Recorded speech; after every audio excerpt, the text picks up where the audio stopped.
That's right. It's so interesting. I'm curious to know what your experience with this is. We've interviewed Sally Norton twice on our show. Monique Attinger is also the low ox coach on Twitter. She's great. And learning more about this, you start learning like, whoa, oxalates as one of these phytochemicals, and there's plenty more, can be really challenging for a lot more people than we probably think. And explaining this to people, there's a lot of resistance out there. It's almost like people don't want to hear that some of these superfoods that they have prized in their diet for so long, they almost don't want to learn about it. It's weird.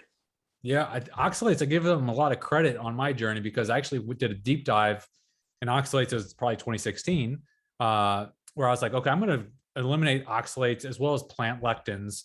And I was like going to really reduce phytic acid as well.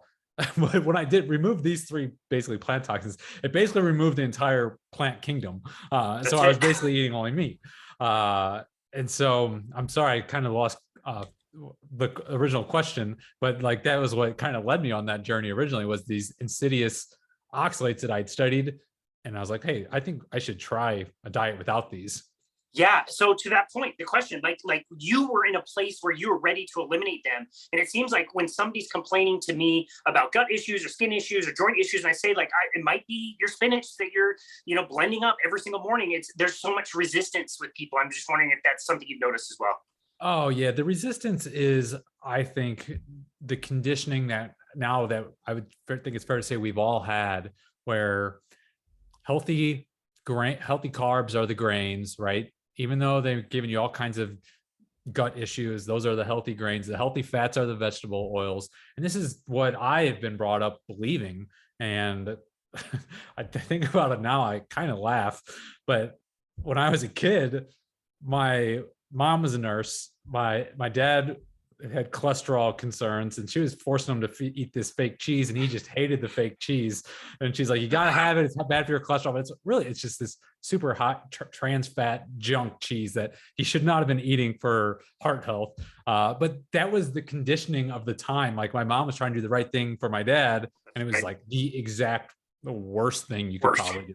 Yeah, totally. Wow. We really love Dr. Bill Schindler's approach too. I know you probably just spent some time with him at KetoCon as he was there.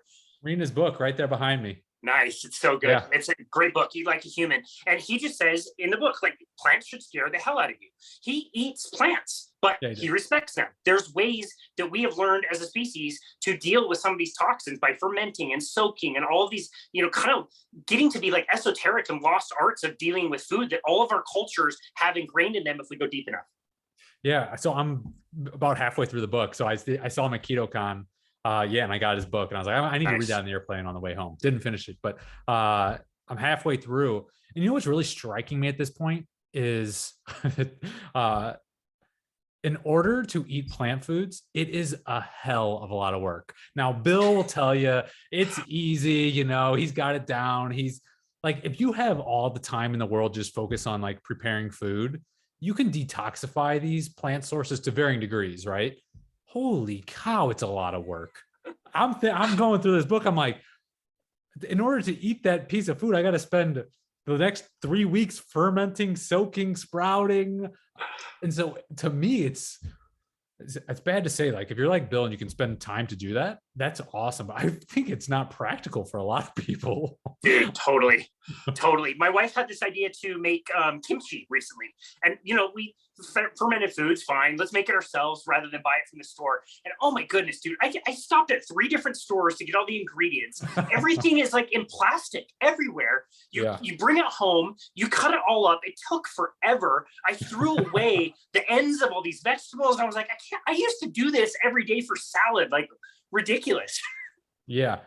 And I think the culture in Western world, at least, has changed a lot. For example, I know my girlfriend, she would love to spend more time cooking, but she's a full-time job. She has a kid, and she gets home and it's like, it's 5:30. The kid needs to eat. You don't have time to cook a big meal. And I think for a lot of people, even if you're going to include plant-based foods, if you're trying to include the best ones and do it the right way, it's a lot of work. A lot of resource. It's a lot of resources. Yeah. And you got to learn how to do it. Like, I'm reading this book, I'm like, it's kind of complicated. He does a great job kind of simplifying, walking you through the process. But yeah, there's a lot. Whereas like, I pull a steak, I sear sear.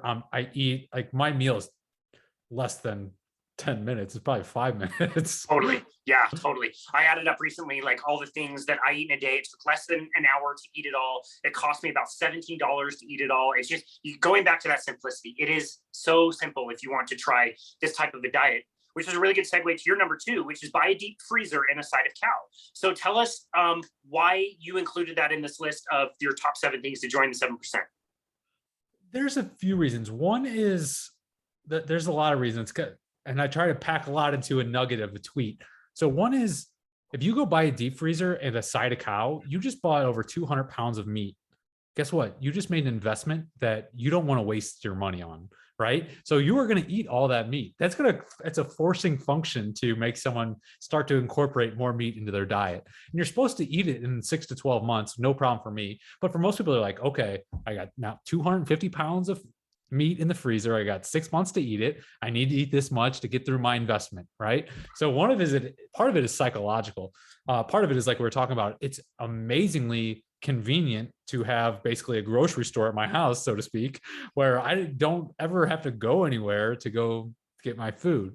And so there's that portion of it. Convenience, you save on cost when you're buying in bulk generally. You're supporting local farmers and the environment. And last but not least, and this is an area where I hope there's more research. I know there is more research being done. I want to caveat this saying, like, most of my benefits have come from eating conventional grocery store beef.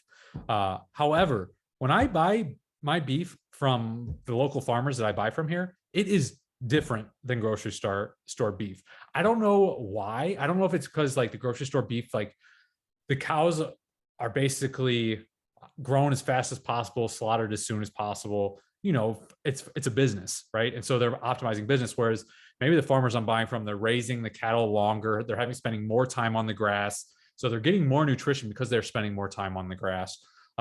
So just as kind of the last thing, I fundamentally think there's probably slight differences in the nutritional quality from, if you buy a cow from your local farmer who's grass feeding the cow most or the entire life of the cow versus conventional beef. Now, that's not to say if you can't afford grass-fed beef, don't go with conventional beef. But I do think that's kind of an added benefit. So there's lots of reasons why I'm like, go buy a deep freeze, get a relationship with a local farmer. It's going to force you to eat the meat. You're going to get the best quality. It's convenient. You're going to save money. Like, all these things come from that.